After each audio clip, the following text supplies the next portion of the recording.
প্রিয় দর্শক, আপনারা দেখছেন এডুকেশনাল টিভি বাংলা। সিনিয়র চিকিৎসক ডক্টর নারায়ণ গঙ্গোপাধ্যায়কে স্যালুট। তিনি যেভাবে সমর্থন জানালেন জুনিয়র চিকিৎসকদের, এটা খুব প্রয়োজন ছিল, এটা কাম্য ছিল। না হলে এই শাসক গায়ের জোরে এই আন্দোলনকে ভেঙে দেবে, যেটা হতে দেওয়া যায় না।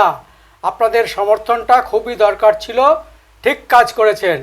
সিনিয়র বলে কিছু হয় না, আমরা সিনিয়ররা সব সময় জুনিয়রদের সাথে আছি।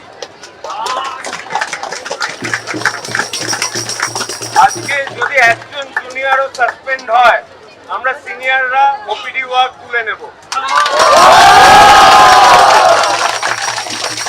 আমার মনে হয় এবার টাইম এসেছে, আমাদের পুরো দেয়ালে পিঠ থেকে গেছে।